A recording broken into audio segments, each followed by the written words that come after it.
இந்த கரண்டியால் 2 கரண்டி எண்ணெய் ஊற்றிக்கிறேன். கடாய் நல்லா காஞ்ச உடனே பட்டை, லவங்கம், ஏலக்காய், பிரிஞ்சி இலை ஒன்று, கடுகுலாம் வேண்டாம். சிக்கன் வறுவல் செய்ய போகிறேன். 2 வெங்காயங்க. வெங்காயம் அதிகமாக இருந்தால் தக்காளி கம்மியாக இருக்கணும். இது பெரிய வெங்காயம் 2 வெங்காயம். உப்பு ஊற்றி போட்டுறேன்.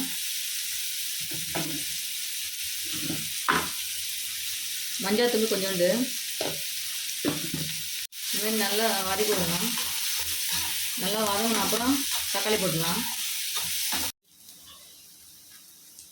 இப்போ வெங்காயம் வதங்கிடுச்சு. இப்போ தக்காளி போட போகிறேன்.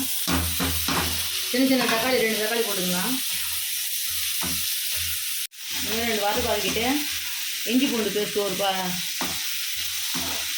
ஒரு ஸ்பூன் போட்டுக்கலாம்.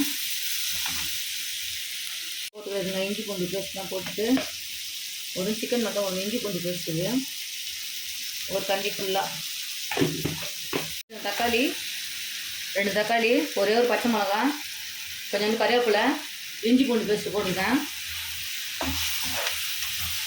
இப்போ நல்லா இது இஞ்சி பூண்டு பேஸ்ட்டு வாசனை போகிற வரைக்கும் நல்லா வதக்கலாம்.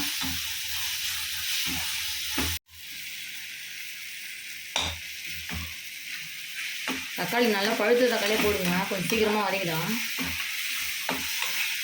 ஒரு 1/4 மணி நேரத்தில் செஞ்சிடலாம். போடுறேன்னா இஞ்சி பூண்டு பேஸ்ட்டு ஃபஸ்ட்டே நம்ம போட்டோம்னா அந்த இஞ்சி பூண்டு வாசனை வந்து வராது. வேறு மாதிரி ஸ்மெல் வரும். தீஞ்ச மாரி ஒரு நாற்றம் மாதிரி அடிக்கும். அதனால தான் எப்பவுமே வெங்காயம் வதங்கின அப்புறம் தக்காளி போட சொல்ல போடணும். அப்போ தான் அந்த இஞ்சி பூண்டு பேஸ்ட்டோடைய அந்த ஒயிட் அந்த கலர் அப்படியேவும் இருக்கும். ஆனால் அந்த வாசனைலாம் கொஞ்சம் லைட்டாக போயிட்டு கொஞ்சம் நல்லாயிருக்கும். வதங்கிச்சு. இந்த மாதிரி டைமில் போடுங்க. ரொம்ப தீய வைக்காதீங்க. ஆயில் கொஞ்சம் எக்ஸ்ட்ரா ஊற்றுனீங்கன்னா தீயாது. இது 1/2 கிலோ கறிங்க.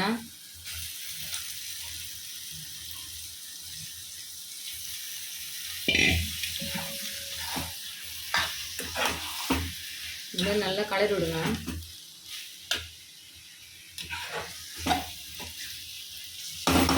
இந்த நல்லா கலரி விட்டுட்டு 1/2 spoon garam masala, 1/2 spoon chicken masala, இது குழம்பு மிளகா பிடிங்க 1/2 ஸ்பூனு, பெப்பர் தூளுங்க. தனி மிளகாத்தூள் போடாதீங்க. இதுவே குழம்பு மிளகாடியே நல்லா இருக்குங்க.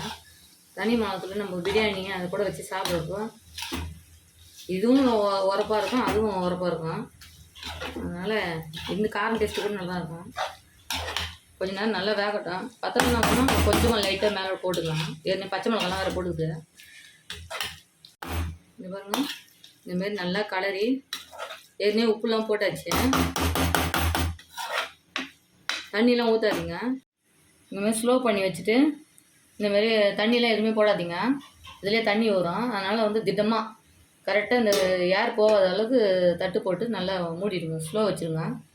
ஒரு 5 நிமிஷம் கழித்து நம்ம வந்து பார்க்கலாம். ஓப்பன் பண்ணுறோம். பாருங்க, தண்ணியே கொஞ்சம் கூட ஊற்றலை. எப்படி நல்லா வறுவலாக வந்திருக்கு பாருங்க. சிக்கன் ரெடி ஆகிடுச்சிங்க. சிக்கன் வறுவல் ரெடி ஆகிடுச்சு. பிரியாணி கூட சைடிஷாக வச்சு சாப்பிட்லாம். ஒயிட் பிரிஞ்சி கூட சாப்பிட்லாம். ரசம், சாம்பார் எல்லாத்துக்கு கூட சூட் ஆகுங்க. இது தண்ணியே ஊற்ற வேண்டாங்க. இதுமாதிரி நல்லா ட்ரையாக நம்ம வந்து கடையில் வாங்கிறதோட வீட்டில் சமைச்சு சாப்பிட்லாங்க. 2-3 பேர் சாப்பிட்லாங்க. இது நல்லா திருப்தியாக.